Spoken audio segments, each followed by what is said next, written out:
Hey, what's happening, ladies and gentlemen? It's your boy Catalyst for On the Flip Side Radio. Say, we got a quick pop-up. I'll tell you what, whenever I saw House step into the building, I knew absolutely, hands down, that the party was about to start. He's an incredible athlete, an incredible b-boy, and as I say, just a really amazing person in general. So it's my pleasure to have B-Boy House on the flip side, this pop-up episode, which just got put together this afternoon, in fact. But the reason is the FSC 27-year anniversary celebration is going to be this weekend. It's going to be virtual, and he's going to tell you all about it. Shout out to the homeboy Dumper Fu, who's also representing Furious Styles crew. He makes the flyers for On the Flip Side as well as the Foul Ball podcast. So shout out to the entire Furious Styles crew. They are incredible, and they are celebrating 27 years. Wow, together. The 27-year anniversary, that's this weekend. So B-Boy House is going to be telling you all about it. B-Boy House, welcome to On the Flip Side. How you doing, sir? Peace. Thank you for having me, brother. I want to start out first by just talking about your dedication to the culture. I know that your father is an athlete. I know that your brother is very involved in the culture too. So it's embedded in your family, in your blood. When did you start b-boying, and what kind of grabbed you at what age from the culture, House? It's an easy story because I know exactly the minute that I got bit by that bug. Yeah. And I was in sixth grade. I was going to a bilingual school at the time that I used to get bused to in sixth grade. Came back from vacation a little bit late, and I ended up going to the school in my neighborhood, which is Armstrong, which was predominantly Black and Latino. And the very first day that I walked into the classroom, I saw these kids doing like a 8-man centipede thing, and I was just like, and I was in Mexico all summer, so I came back and I was like, yo, what the? I was like, this neighborhood's weird right here. This school's weird, because I thought it was something that they were just doing, because I hadn't seen anything like that. Yes. And then shortly afterwards, because I started hanging out at the park by my house with these kids from the school at the Parks and Rec type of thing, and I saw them do a Christmas show, and the kid that got me was this little white boy named Chad, little redheaded white kid, because he was I mean, I'm a small dude, and he was smaller than me at the time. And he's just the one white kid hanging out with all these Black and like Mexicans, you know what I mean? So he was a minority in it. But, I saw him bust these windmills, and, they looked like hyperspeed to me. And then I just saw the way the entire like auditorium just exploded, you know what I mean? Like the way that he was able to turn on that energy. Yeah. And I remember just like seeing the, like it just gave him that credit, that juice immediately. You know what I mean? Like the girls were talking to him, the guys, and I was just like, yo, that's that. I got to do that. And ever since then, it just never stopped. I mean, and that was mid 80s. Wow. Mid 80s. That's what's up. And tell me about your graffiti writing, because you put together a huge mural, a beautiful mural called the Love Fights Back mural. It was a project that you put together with some other artists. Tell us about that. Yeah, that's right. Yeah. So I've been a writer since my original cruise, Chicago's Most Wanted, which was I was one of the co-founders in '87. Yeah. Moved here to Phoenix, started STR, started the Revolution.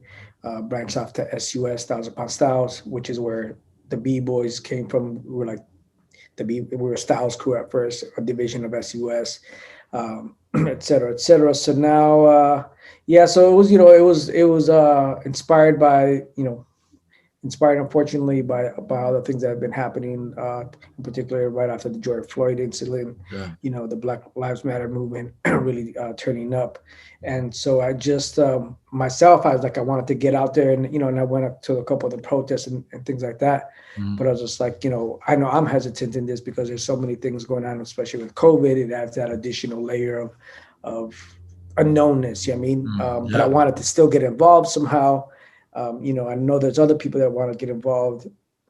And so for me, dancing was not as viable. Like, I can't really put together a jam right now, that type of thing. I mean, so the homie A, where he has that wall on Van Buren where we did the very first one, and we had painted that before. He had a couple of projects there.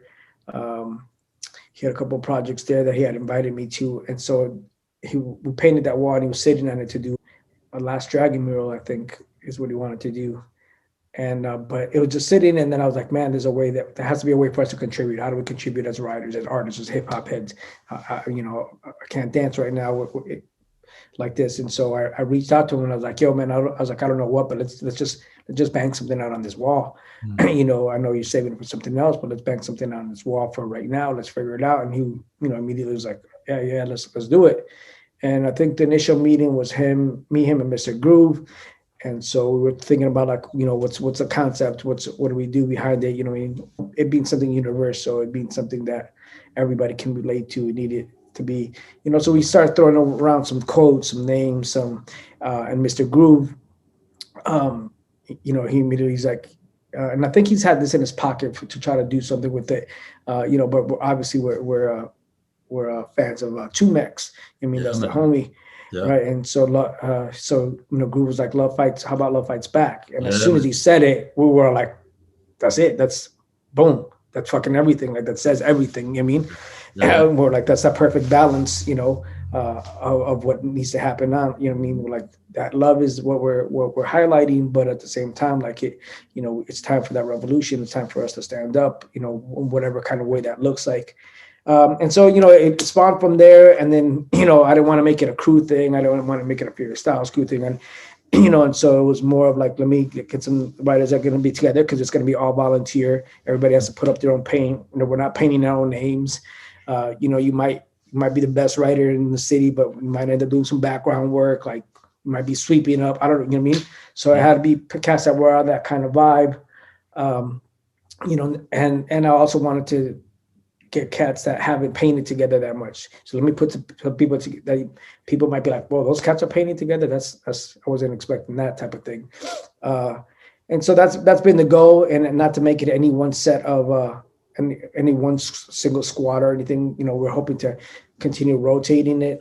So right after that first one of Van Buren, the reaction was really well, man. The community really dug it. Same thing. The message just popped. And so I wanted to also take the approach of just the things that we learn in hip hop as writers. You go all city with this. Yeah, you got to get your name up. So it's like, cool. Now let's do this at another spot, Let's go where this is needed. Let's go where, the kids are going to walk by and it's going to give them some inspiration, or just everyday people. Because, we had right there at Van Buren, that's a little bit of a hood. And that wall is a perfect walkway where homeless cats or, whoever's walking by. So, they were appreciating it. And so that just spawned off that. Let's start banging this everywhere else. We just asked the community, like we came out of pocket completely the first time. And then we started raising money. Just people would come by to the thing, drop us $10 or $5 or buy a shirt or whatever it was. And so all that money just goes right back into like, cool, we got supply for the next wall. And, so right now we have a few more walls lined up, some in neighborhoods, some in like the YMCAs, some in, different businesses, but that's the goal. And then Chicago, the homie Task 2 in Chicago picked it up, and, they got together with some sponsors and some collaborators, and same thing, put a nice team together. They did a Love Fights Back in Chicago. So, we've already got invites to go to like more Southwest cities.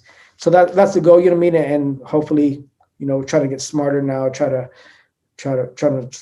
get more involved in like looking for some of these grants and putting in that kind of work, because it's dope that we have so many artists that are down to, and nobody signs their name on it, nothing, because we don't want it to be about any one of us, any of our crews, so nobody puts their name on it.